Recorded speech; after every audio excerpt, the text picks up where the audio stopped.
صفا سے مروہ جو چکر ہے وہ 7 چکر صحیح میں کیے جاتے ہیں، لیکن اگر نفل طواف کر رہے ہو تو آپ کو صفا مروہ پہ جانے کی ضرورت نہیں ہے، آپ ہر نماز کے بعد ایک طواف کر سکتے ہو۔ اور طواف کس کو بولتے ہیں؟ صرف 7 چکر کعبۃ اللہ کے گرد گھومنا اور 2 رکعت نماز واجب الطواف پڑھنا۔ اور یہ نفل طواف ہم اپنے زندوں کی جانب سے بھی کر سکتے ہیں، محرومین کی جانب سے بھی کر سکتے ہیں، ان کو تحفہ پہنچا سکتے ہیں، اور سب سے پہلے تو آپ سب سے معتبرانہ گزارش ہے کہ پہلا عمرہ آپ کا ہو گیا جاتے سے، اب اس کے بعد جب آپ کو موقع ملے پہلا عمرہ آپ کرو تو کس کا کرو؟ پیارے آقا کریم صلی اللہ علیہ وسلم کے ہم پر بے حساب احسانات ہیں، اور آپ ہی ہے، اگر آپ راضی ہے تو رب راضی ہے، اور رب راضی ہے تو پھر اور کیا کرنے کی ضرورت ہے نا؟ اسی لیے کیا کریں، ہمارے اکابرین نے تو 55 حج کیے، لیکن سارے کے سارے تحفے کس کو پہنچائے؟ پیارے آقا کی جانب سے کیے، سبحان اللہ۔ تو ہمارا کیا کام ہے کہ ہم جب بھی حج کا بھی اگر موقع اس کے بعد ملے تو پیارے آقا کی جانب سے کریں، اور عمرہ تو ابھی مل ہی رہا ہے، تو اس لیے پہلا عمرہ اپنا ہونے کے بعد کس کا عمرہ کریں؟ پیارے آقا کی جانب سے، پھر حج کا عمرے کا احرام باندھ کے ایک عمرہ آپ کی جانب سے کریں، اور روز جب بھی موقع ملے ایک طواف پیارے آقا کو تحفہ پہنچانے کے لیے کرتے رہے۔ اور طواف میں عمرے میں کیا پڑھیں؟ خالص درود شریف، کیا پڑھیں؟ صرف درود شریف کا نذرانے پیش کرتے رہے پورے 7 چکر میں، صحیح میں بھی اور طواف میں بھی۔ اس طریقے سے یہ والا کام ضرور کریے گا انشاءاللہ۔ اور اس کے بعد اب حج کے ایام کیا ہے؟ 5۔ حج کے ایام کتنے ہیں؟ حج کے 5 ایام ہیں، اور 5 میں کیا ہے؟ 8، 9، 10، 11 اور 12۔ کون سی تاریخ ہے؟ ذی الحج کی 8، 9، 10، 11، 12، یہ 5 دنوں میں حج ہوتا ہے۔ 5 دن جو ہے یہ حج کے مین دن ہے، مین ارکان حج کے 5 دن، اور 5 دن میں 8 ذی الحج کو احرام باندھنا ہوتا ہے، 8 ذی الحج کو۔ تو آج 8 ذی الحجہ کو کیا کریں گے؟ غسل کرنے کے بعد احرام کی نیت سے غسل کریں گے، حج کے احرام کی نیت سے غسل کریں گے کہ اللہ میں یہ غسل حج کا احرام باندھنے کے لیے کر رہی ہوں۔ اس کے بعد اچھی طریقے سے غسل کر لیں، بال تراش، جو ناخن تراش لے، جو بھی صفائی کرنی ہے اچھی طریقے سے اپنے جسم کی وہ پوری صفائی کریں، اچھی طریقے سے غسل کریں، اور غسل کرنے کے بعد بالوں کو سکھا کے اچھی چوٹی بنائیں، اور اس کے بعد 8 تاریخ کو آپ کو آپ کا معلم بتائیں گا کہ کیا کرنا ہے۔ آپ کو مینا کی طرف روانگی ہونے والی ہے، آپ کو ابھی مینا کی جانب آپ کو 8 کو روانگی آپ کی ہونی ہے۔ تو 8 کو روانگی کے لیے جب بھی ہو سکتا ہے، آج کل 7 تاریخ کو بھی لے جا لیتے ہیں، تو آپ کو 7 کو ہی غسل کر کے 7 کی شام میں اگر آپ کو چلے جانا ہے احرام باندھ کر۔ احرام باندھنے کے بعد کیا کریں گے؟ اگر وقت ملے، آپ کا معلم آپ کو اجازت دے، آپ کو وقت ملے تو 4 گھنٹے پہلے، اگر آپ کو بس کا ٹائم کے 4 گھنٹے پہلے آپ کے پاس وقت ہے تو آپ کہاں جائیں؟ 8 تاریخ اگر لگ گئی ہے تو آپ حرم شریف جائیں، وہاں پر ایک نفل طواف کریں، اور طواف زیارت کی صحیح پیشگی صحیح کر لیں، پیشگی صحیح، کیونکہ حج کے 5 دن کے بعد پورے ارکان ادا کرنے کے بعد، شیطان کو کنکری مارنے کے آنے کے بعد آپ اتنے تھک جاؤ گے کہ پھر صحیح کرنا طواف زیارت کی بہت ڈیفیکلٹ ہو جائے گا۔ اسی لیے علماء اکرام نے یہ ہم کو موقع فراہم کیا، یہ چیز بتائی ہے کہ کیا کریں؟ جانے کے پہلے بیفور، جیسے کوئی مہمان آ رہے ہیں تو بیفور اگر ہم کچھ سوکھی چیزیں بنا کے رکھ سکتے ہیں وہ بنا لیتے ہیں نا، تو ویسے وہ ڈشز ہم بنا لیتے ہیں نا، تو ویسے ہم جو کام ہمیں 10 کو 11 کو 12 کو کرنا ہے وہ کام ہم 8 کو جانے کے پہلے ہی کر سکتے ہیں۔ تو اس کے لیے کیا کرنا پڑے گا؟ دیکھیے یاد رکھیے، صحیح جو ہے اکیلے کیے نہیں جا سکتی، صحیح جو ہے طواف کے تابع ہے، طواف کے تابع، بنا طواف کے صحیح نہیں ہوتی۔ تو اسی لیے ابھی طواف زیارت کا طواف تو آپ کو 10 کے بعد 10 کو ہی کرنا ہے، 10 کو 11 کو یا 12 کو، لیکن آپ ابھی صحیح کر رہے ہو پیشگی صحیح طواف زیارت کی، تو اس کے لیے آپ کیا کریں گے؟ ایک نفل طواف کیا بولیں گے؟ ایک نفل طواف 7 چکر کعبۃ اللہ کے گھومنا، اس کو بولتے ہیں ایک طواف۔ ایک نفل طواف کی نیت کریں گے، ایک نفل طواف کرنے کے بعد 2 رکعت دوگانا پڑھیں گے، 2 رکعت نماز پڑھیں گے واجب الطواف، اس کے بعد میں پھر آپ صفا پہ آئیں گے اور یہ بولیں، نیت کریں گے اللہ میں طواف زیارت کی پیشگی صحیح کر رہی ہوں، پیشگی صحیح کر رہی ہوں تیری رضا کے لیے، تیری خوشنودی کے لیے، اللہ اسے قبول فرما لے اور آسان فرما، اسے قبول فرما اور آسان فرما۔ یہ بول کے آپ 7 چکر صفا سے مروہ، مروہ سے صفا، اور آخری چکر کہاں پہنچیں گا؟ مروہ پہ آپ کا صحیح ختم ہوں گی۔ لیکن یاد رکھیے گا ابھی جو آپ عمرہ کر رہے ہو تو 7 چکر کے بعد مروہ پہ آپ نے بال تراشے، لیکن حج کا احرام باندھنے کے بعد آپ کو بال تراشنا نہیں ہے، کیونکہ یہ بال آپ کے 10 ذی الحج کو قربانی کے بعد تراشے جائیں گے، پہلے نہیں۔ اگر آپ نے پہلے کاٹ لیے تو دم واجب ہو جائے گا. اسی لیے آپ احرام باندھنے کے بعد طواف زیارت کی صحیح تو کر لیں, لیکن بنا بال تراشے اب آپ اپنی ہوٹل پہ آ جائے, بس میں بیٹھے, بس میں جانے کے پہلے ایک دن پہلے سے آپ اپنا چھوٹا سا ایک بیگ بنا لیں جس میں 2 جوڑے ہو, آپ کا احرام ہو, آپ کی میڈیسن ہو, سوکھی اسنیکس ہو, سوکھے ناشتے جو بھی کچھ رکھ سکتے ہو وہ کھانے کی رکھ لو, کیونکہ اب وہاں پر آپ اس میں جا رہے ہو. لیکن جو تقوی والے ہیں وہ یہ سب کچھ بھی رکھنے کی ضرورت نہیں ہوتی, وہ تقوی کی پہ ڈیپینڈ کرتا ہے کون کتنا اللہ سے یقین والا ہے, کیونکہ اللہ رزاق ہے, اسی کا ٹھیکہ ہے, اس کو کھلانا ہے. وہ پتھر کے اندر بھی اپنے مخلوق کو کھلاتا ہے, تو کیا اپنے حاجی کو نہیں کھلائے گا؟ لیکن پھر بھی اپنی میڈیسن رکھنا, اپنی جان کو کیئر فکر کرنا یہ ضروری ہے. 2 کپڑے اپنے رکھنا, احرام رکھنا ایکسٹرا, اور اپنے اپنے الگ الگ بیگ بنانا. جو آپ کے ساتھ محرم گئے ان کا بیگ ان کے پاس, اپنا بیگ اپنے پاس لے کر جائیں. اور لے کر جانے کے بعد پھر کیا کریں؟ اب کہاں پہنچیں گے؟ مینا. فجر کی نماز ہم نے یہی پڑھی, اور فجر کی نماز پڑھنے کے بعد ہم نے جو احرام باندھا, تو چاہے آپ ہوٹل سے ہی احرام باندھ سکتے ہیں, حرم نہیں بھی جائیں گے تو کوئی پرابلم نہیں ہے. ہوٹل میں آپ نے احرام باندھ لیا, اور احرام باندھنے کے بعد 2 رکعت نماز نفل ادا کریں گے.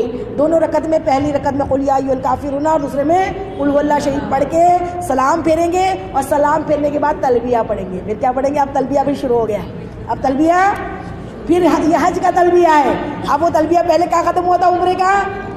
عمرے کا حرم پاک کے پاس پہنچے تھے, ختم ہو گیا تھا. حجر اسود کو بوسہ لینے کے ساتھ میں وہ ختم ہو گیا تھا. اب پھر سے نیا احرام بنا ہے, وہ کس کا ہے؟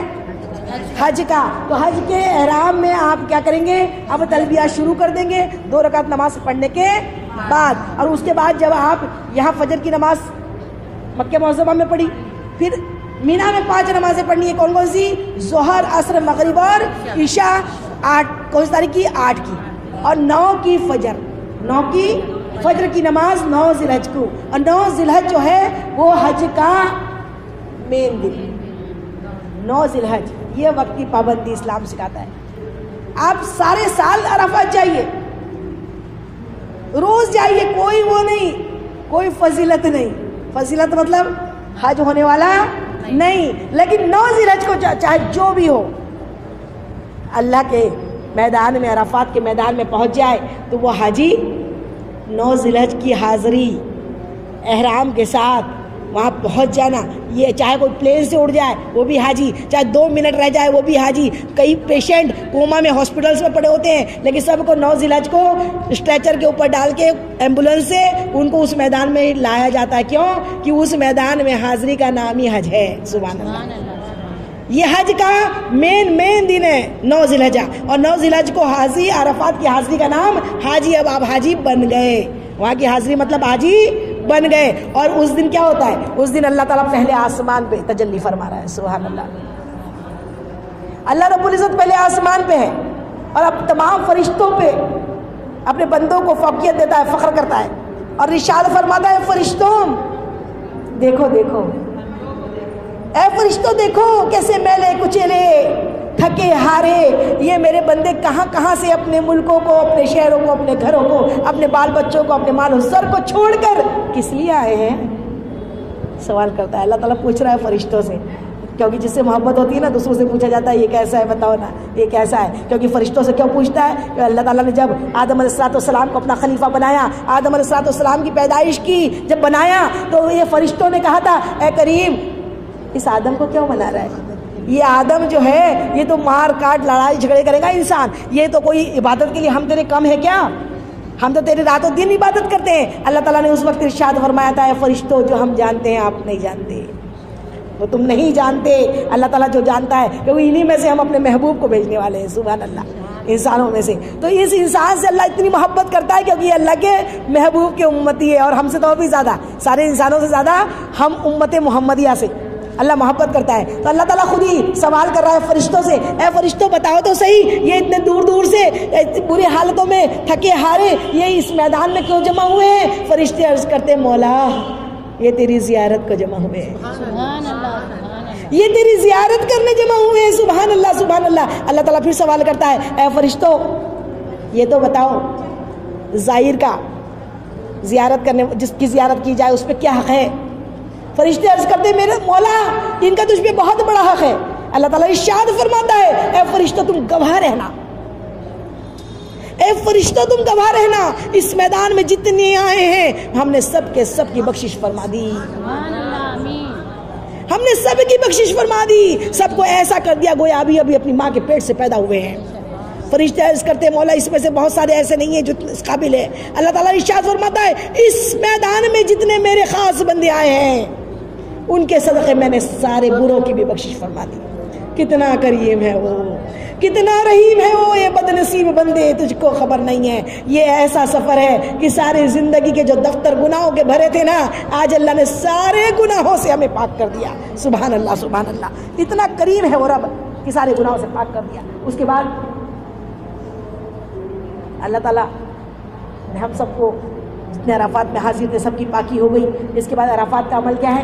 عرفات میں ظہر کی نماز کے وقت میں ظہر کی نماز پڑھنا ہے اور عصر کی نماز کے وقت عصر کی نماز پڑھنا ہے۔ اگر وہاں پر غسل کرنا مستحب ہے، ہم احرام میں ہیں لیکن غسل کر سکتے ہیں، تو غسل کیسا کرنا کہ بال نہ ٹوٹنے پائے، اور اگر لگے کہ وہاں طہارت خانے صحیح لگے، عورتوں کو پردے کی برابر پابندی دکھے کیونکہ وہ ٹیمپرری سب ٹوائلٹس بنے ہوئے ہوتے ہیں، تو اس لیے وہاں پر اگر اچھا پانی اچھا سب محسوس ہو، فیسلٹیز ملے تو غسل کرے، ورنہ غسل کرنے کی ضرورت نہیں ہے۔ پھر وہاں پر ظہر کے ٹائم پہ ظہر کی نماز پڑھیں، عصر کے ٹائم پہ عصر کے وقت میں عصر کی نماز ادا کریں۔ اور ایک مسئلہ یاد رکھ لیں جو ابھی ہم نے آپ کو بتایا کہ اگر آپ انڈیا سے مکہ معظمہ پہنچ رہے ہو اور آپ کو یہ معلوم ہے کہ 15 دن کے بعد حج کے ایام شروع ہوں گے، حج کے ایام 15 دن بعد شروع ہوں گے، تو آپ کیا کریں گے؟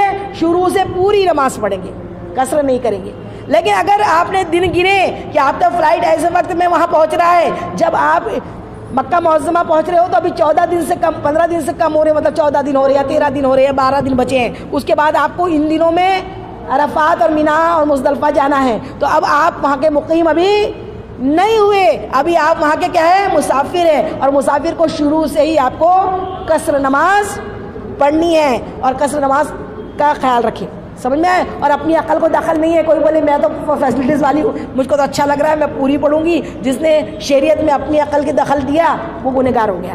جب قصر ہے تو قصر، اور قصر کی شریعت معلوم ہے نا کہ یہاں سے انڈیا میں بھی کہیں 92 کلومیٹرز کا اگر آپ سفر کریں اور 15 دن سے کم کے لیے کہیں گئے ہیں تو آپ کو جب تک آپ رہے آپ کو قصری نماز پڑھنی ہے۔ سبحان اللہ۔ تو پیاری بہنوں درود پاک پڑھ لیجیے، اللہم صلی علی سیدنا مولانا محمد و علی سیدنا مولانا محمد و علیہ وسلم صلاۃ و